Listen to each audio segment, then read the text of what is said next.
within the bank, there were a lot of silos, right? And that's what was reflecting in the train as well.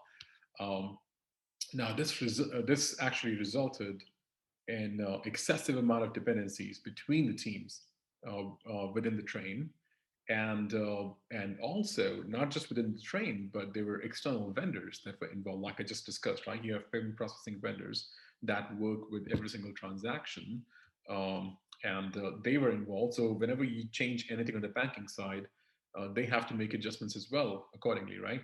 So there were a lot of dependencies that were external dependencies, because of course everything has to work in conjunction, right?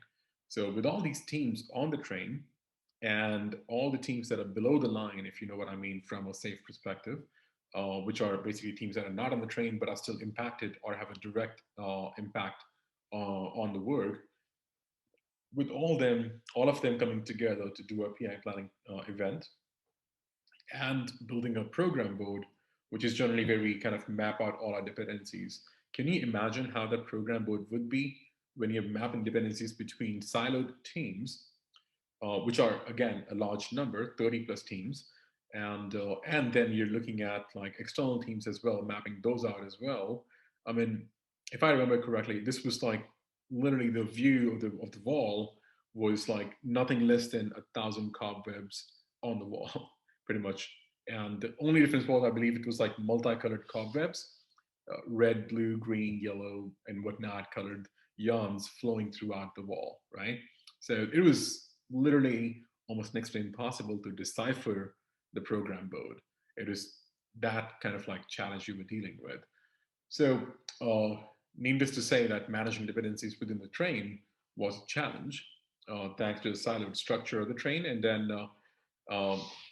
there wasn't a whole lot of guidance available to us for how to manage external dependencies as well. So that was another complexity, because I don't think SAFe was mature at that point to kind of even talk about external dependencies. That was something that was brought in at a later stage in the later versions of SAFe, but initially it wasn't the case, right? So with all that said, um, and there was um, not a whole lot of engagement between the bank and the vendors. And of course, there was a lot of throw it over the wall kind of mentality that existed at that point. And it quite obviously, like in that case, what's going to happen? Like the delivery of the value is going to take a hit, right? And that's what happened.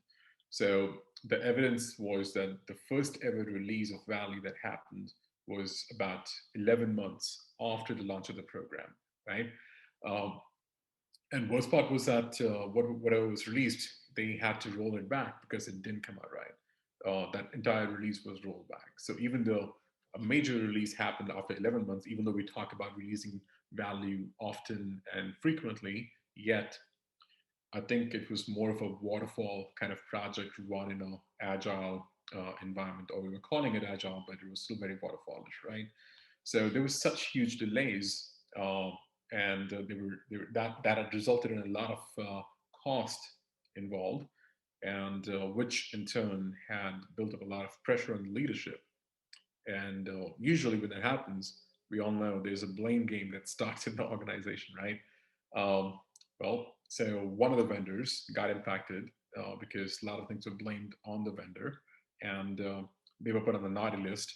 Well, by naughty list, I mean like they were put on the list of like to be phased out in the next couple of years. So they moved all their business from vendor X to vendor Y, and they were phasing out this vendor X, right? Other issue that happened here was that with so much of chaos, most of the coaches, including me, we all walked out pretty much. We were like, this is not an environment we want to be in, where we are not being heard, and we had been telling the leadership on not to go on the track, not to go on the route, but it was hard. Um, so that was where I believe. I personally walked out of there, and that ended my journey with the bank per se. But at that point, little did I know that a few months from that point on, I'll be contacted, or I'll be part of another transformation. And surprisingly, that the new engagement that I was on was with this vendor who was put on the naughty list. So that was like very not planned, but did happen kind of thing.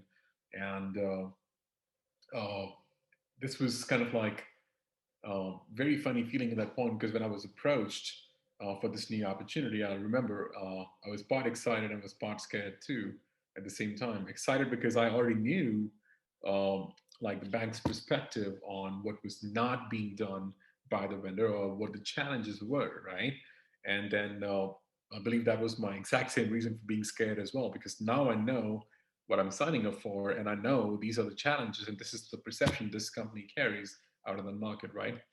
But then again, another thought that I had in my mind was like, okay, that's the bank's perspective. Should I just rely on that, or should I just make an attempt in helping this organization? And I chose to help, and I chose latter. So um, I did join the vendor on their transformation initiative. So